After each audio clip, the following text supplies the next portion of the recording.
In northern Spain, the village of Bergeron has gone from 2,200 residents to just 1,700 in the last 10 years. But José Luis says the falling trend has recently turned round. Hola, Daniela. Just a year ago, Daniela was still living in Barcelona. ¿Cómo vais? ¿Incidencias? ¿A tope? A tope, como siempre. Tired of city life and paying high rent. With her family, she took over this cafe to improve their quality of life. When people see you're keen and hardworking, they help you. That's been our experience so far. We're really happy with our decision to come to the village.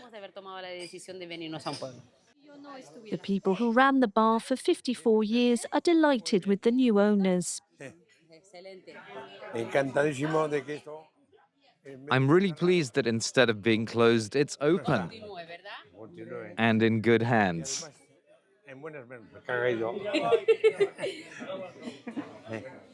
Daniela was able to take over thanks to a program created by José Luis Cosio, a local businessman.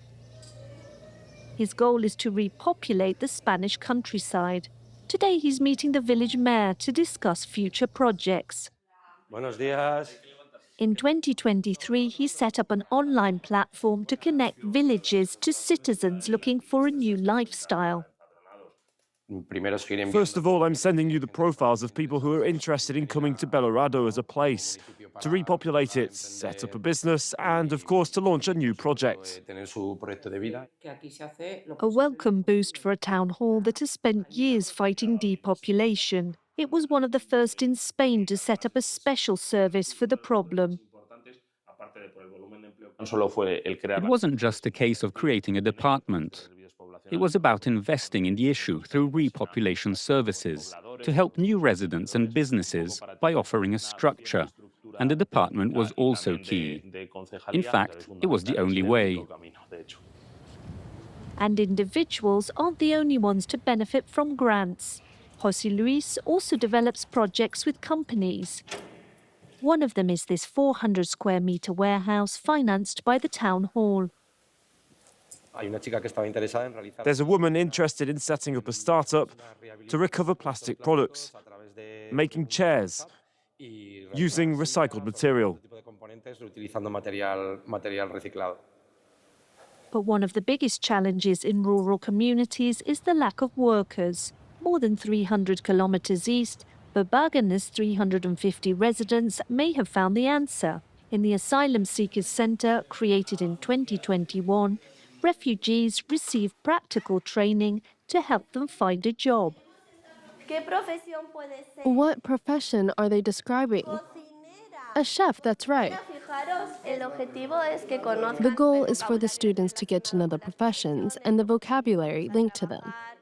Later, we're going to work on interviews so that they know the basic words and phrases because they're really keen to work. 117 people live in the centre. They make up 1/3 of the village population. Abdullah is 26 from the Ivory Coast. He arrived this March after 4 months spent in Zaragoza, the largest town in the region. It's not the village that counts, it's the generosity of the villagers. You can go to the biggest city and you might not be well received. But in this village, everyone is well accepted. Over the last 4 years, 80 refugees decided to settle here. They've given a new lease of life to Bergeron, saving the only grocery store.